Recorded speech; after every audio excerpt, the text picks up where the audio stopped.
Well, y'all, thank y'all for joining us today. This is our first ever AA meeting. It's something new that we're trying. This will be more of just a podcast style that y'all can watch. If you just want to set your phone down and listen, that works too. We're just going to be sitting here talking. Today, as you can guess by the title, we're talking about a pronghorn hunt that we got coming up in 2 weeks. 2 weeks. We got this weekend, and then next weekend's hunting. So it's begun. It's begun. Hunting season. We've been. By the time you get this video, it might be only a week. We're currently, what is it, August? It's the 3rd today. The 3rd. Our season opens up on the 15th. Might do a little video on setting some blinds. We both got blinds this year. Don't know how much we're going to be able to use them, but we're going to try. We're going to try to pull out all the stuff. Why don't we talk about that? Why aren't we using blinds? So, this particular unit that we're hunting is pretty wet.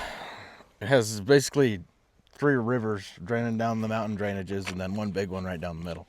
So water's not necessarily like an issue for them. They don't have to go anywhere. And we're going to backtrack real quick. So if we were rifle hunting, this wouldn't be an issue. But we are archery hunting these pronghorn. I've never done it.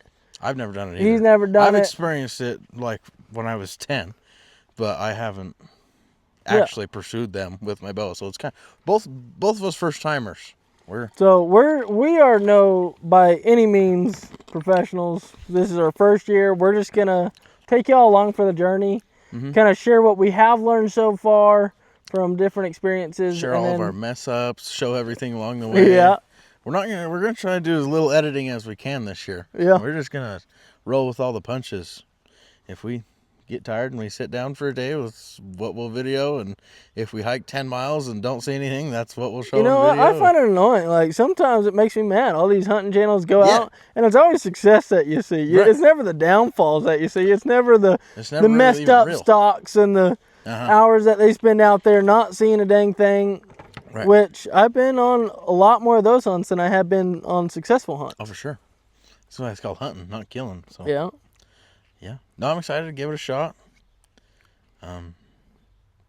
Basically what all we've been doing to get in preparation is just e-scouting. We went out once and got some eyes on the actual land and just talked and looked and drove around, and we got some good ghosts spotted, and I've talked to a few people in the area that have been hunting for a long time. You have to pardon the vehicle driving by. But anyways, basically e-scouting. E-scouting's been big. E-scouting. That's like one of the most important things nowadays. You can Google, you can do whatever and find information. Onyx is such a great tool. Onyx is top tier. Yeah. Top tier. I don't know how people hunted before Onyx.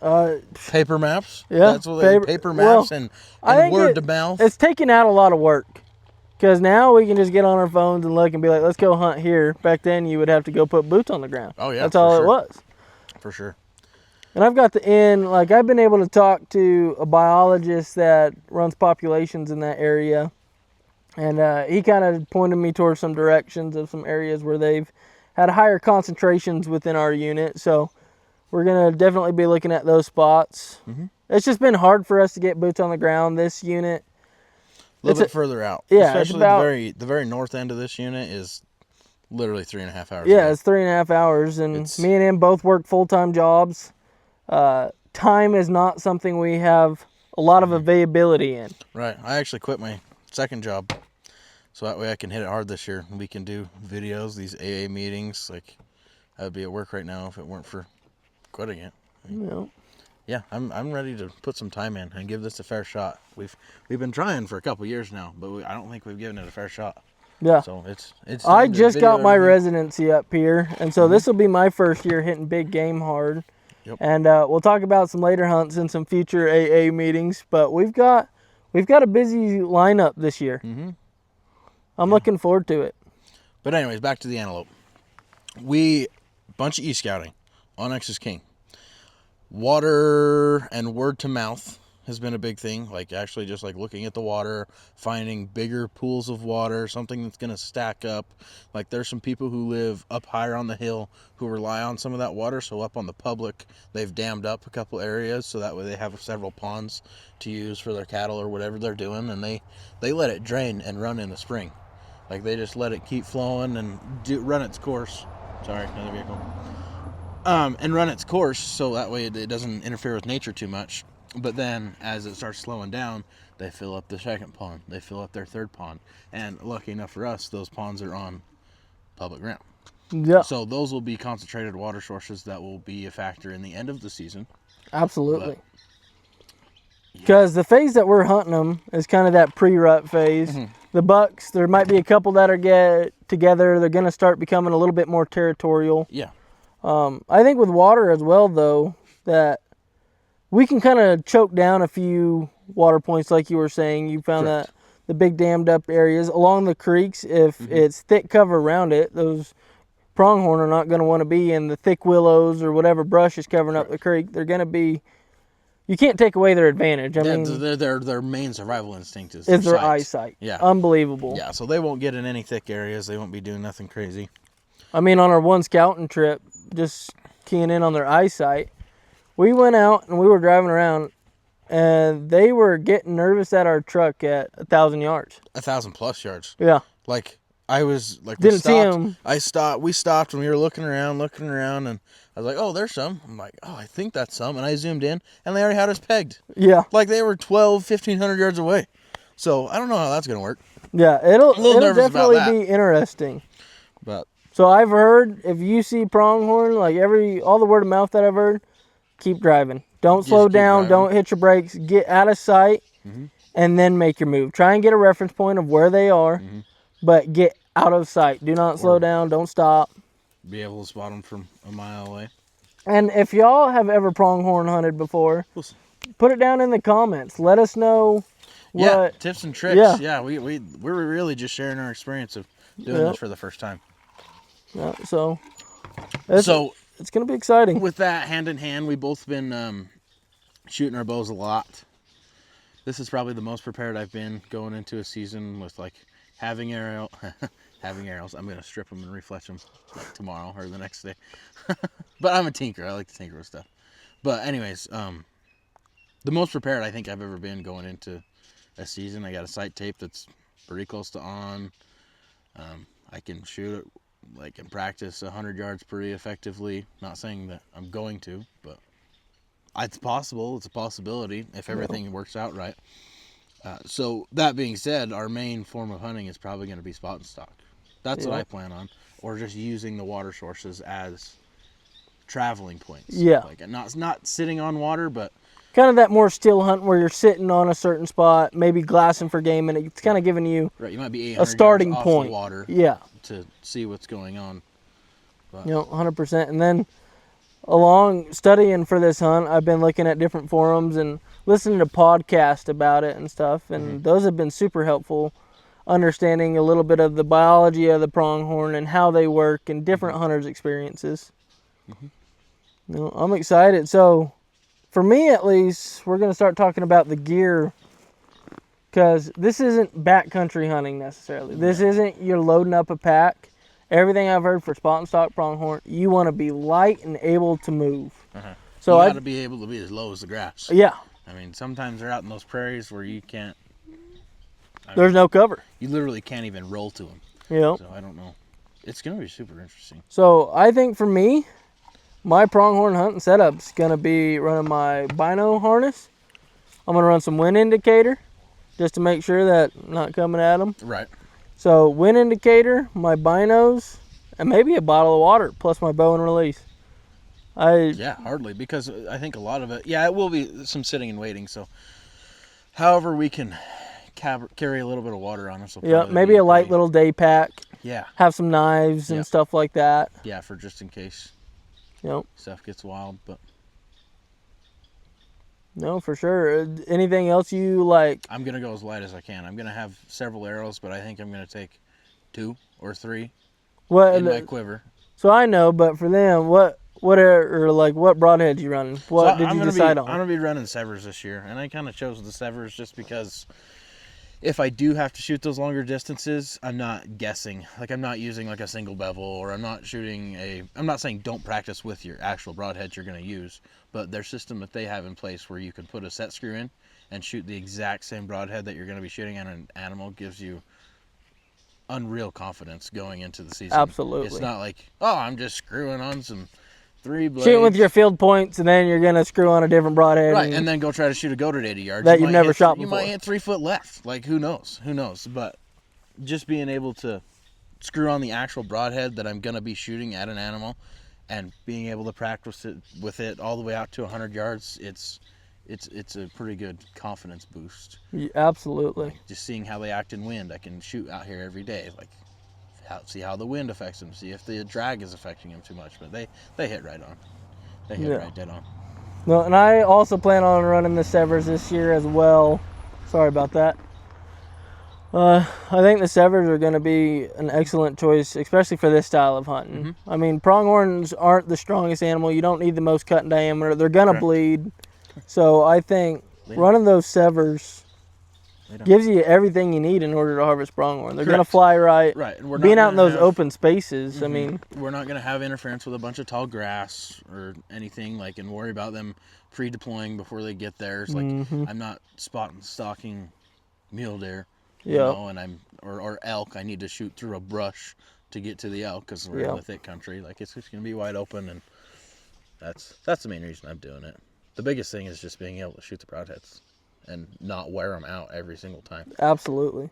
And I'm on the edge about this, but we were just talking about the wide open country and being able to close that distance. I think they make some of those bow-mounted pronghorn decoys very on the edge right now about pulling the trigger and getting one of those, just because I've heard in this pre-rut, when they're territorial, I could put one of those on my bow, and that could help me close that last couple yards. Right. I heard don't throw it up immediately, but get within that 200-300 yard mark, and then you put it on. Because I've heard what kills pronghorn the most is curiosity. Yeah. They're a curious animal. Mm-hmm. Yep. I've also heard that they kind of have like a danger range.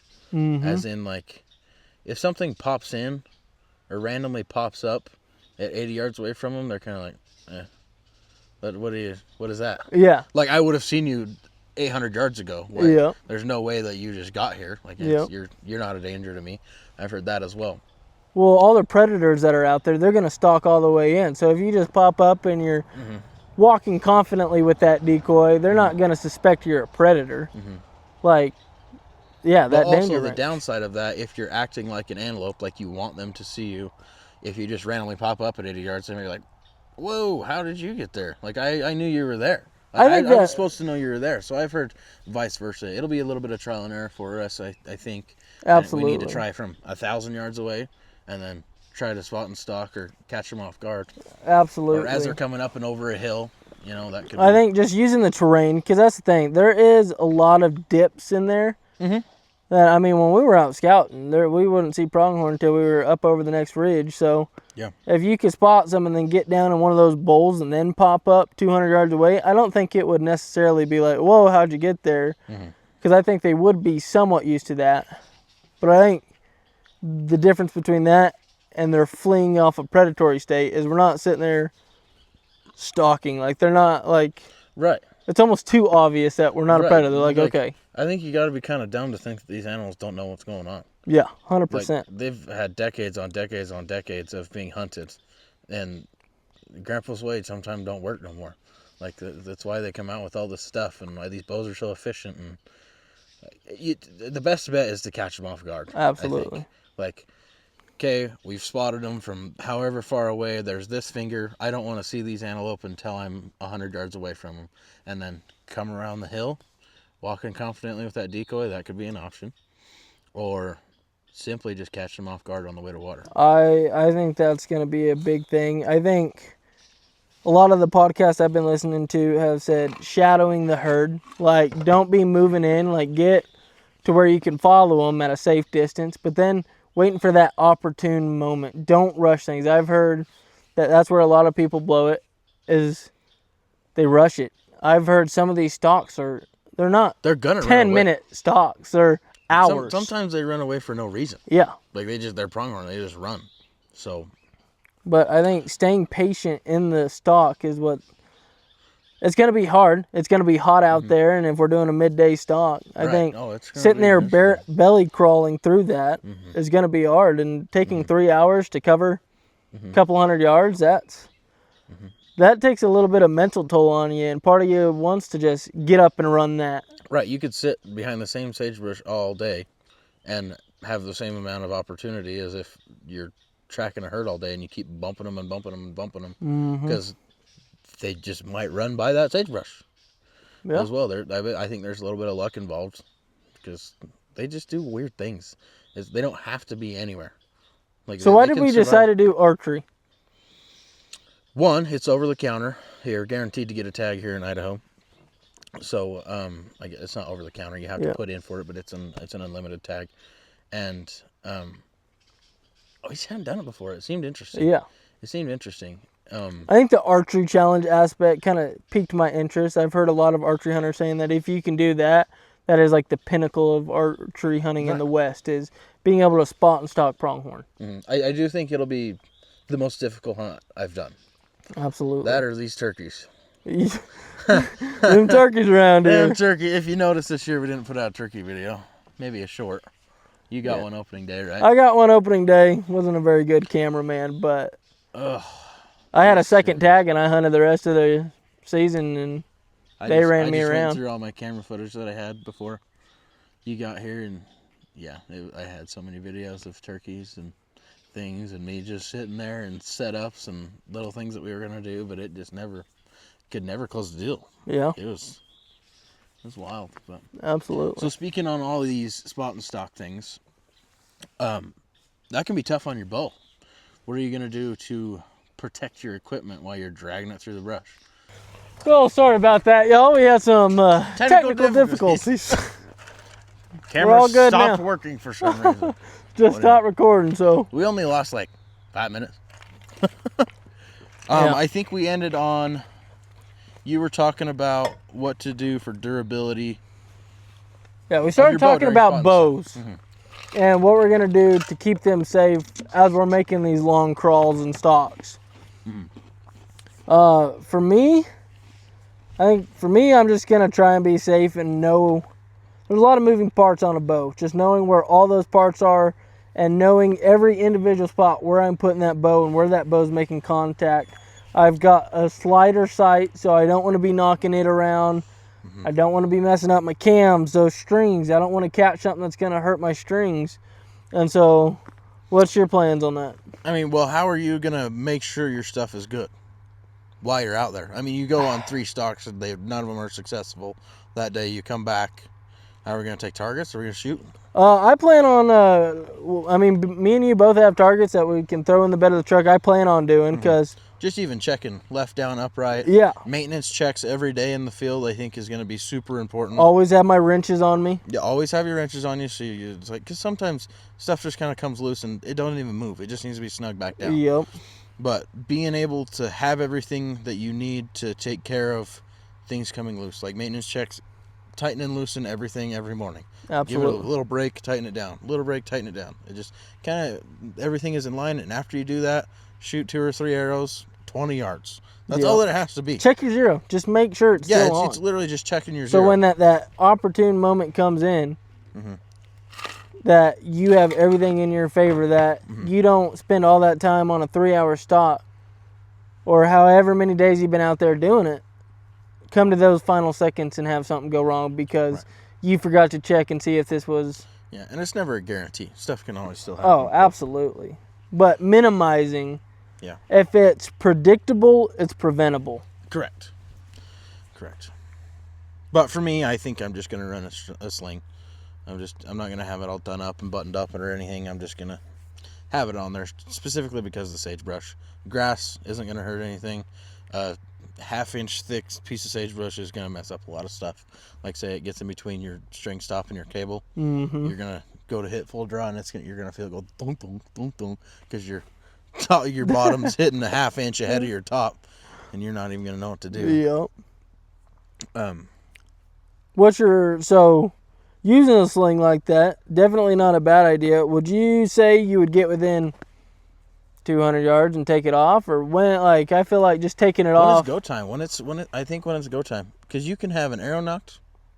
Yeah. Through the sling, you can have your rest up. It can be, okay, I'm getting ready to shoot. Have your bow like this. A lot of them just have the tabs on top or bottom. You slip the top one off while you're all the way down. It'll just fall the rest of the way off as you come up. For me, I would just be concerned about that. Another thing that could get in the way, for sure. Extra movement, extra sound. Yeah. Absolutely. Something that we should probably practice. Yeah. If I'm going to do that, I should probably practice it. Absolutely. It's not just throw it on and go for it. Like, same thing. The whole reason we should base everything we do off of our broadheads. Absolutely. Our severs. Like, you don't just screw them on the day before and go for it. Yeah. We gotta test it. Practice how we play, for sure. So we can start kind of wrapping this up. What are you most looking forward to in this hunt? The learning aspect. Not just in the hunting, but in learning how to video, learning how to make a storyline, how to put a good production video together, even when you're unsuccessful. Because I've watched plenty of YouTube videos where I'm like, he didn't shoot anything, and I almost didn't even realize. Yeah. But he had close opportunities. He was trying every day. He shared every experience. Sometimes you just suck, and that's just what happens. Name of the game. Name of the game. But I'm excited for all of the learning opportunities, especially on the filming side of things. I am too. This, in general, for this year, that I think is a huge thing. Is I want to shoot things, but I want to make good quality film. Yeah. To bring y'all along with. That doesn't feel scripted. Yeah. That doesn't feel weird. Just real hunting. Average Joe's out hunting. People who can't go scout for a month and a half before their hunt, they can't go out 10 days before their hunt and stay out there an extra 10 days. Like, we're just two kids trying to go hunting and kind of just share our journey with everybody. Absolutely. And I want it to be fun. I still want to involve everybody in it. I don't want it to be too daunting for anybody. I want to be a resource that people be like, if these two guys can do it, I could do it. You're right. Kind of like some guinea pigs, but I don't want anybody to say, I just don't think I couldn't do that because I just don't know anything about it. Yeah. I want to be able to go on as many hunts as I can and make it seem doable for anybody, because hunting is such a special sport. Absolutely. And it needs to be kept around. I think it's a very, very important thing to keep around. I agree. I think there's just a lot. I've had way more experiences that are just awesome and fun and memorable in the woods than I have ever doing anything else. Yeah. What about this hunt in particular, though? Besides the filming aspect, what about this pronghorn hunt are you? The different terrain. Learning how to spot and stalk efficiently, not just run around chasing elk through the woods with our heads cut off. Like, that's what I've done previously. Like, I don't know what I'm doing. I mean, coming from Texas, I've stalked pigs a few times, but this western big game hunt, it's completely new to me. Yeah. Spotting animals at 1,000 yards. In East Texas, that would never happen. Right, they don't even... I go sit in a tree stand and something's going to walk out. It's going to be within 40 yards. So even practicing out the opportunity to be able to have this time to practice and shoot my bow at 60, 70 yards, knowing that I can effectively shoot a goat at 60 yards. Right. I think that I'm looking forward to. Give the animal a fair enough chance that you could try it at 60 yards, 70 yards. Absolutely. I think I'm looking forward to that. I'm always intrigued on a new species. Yes. New animals always intrigue me. So to hunt something I've never hunted before, I think will be an awesome time. Yeah, and just like you said, the learning. Like, learning about my bow, being in those higher pressure situations, and then just being able to be out there. I mean, I love hunting for the aspect of getting out and getting away. Yeah. So being able to go out and to spend that time out there surrounded by a good friend and, just let the worries of the world melt away. Yep. Yeah, it's going to be real fun. Well, alrighty, y'all. Thank y'all for tuning in to this AA meeting. We appreciate it. If you haven't already, subscribe to the channel for all this upcoming hunts and fun. And remember to get out and feed the addiction.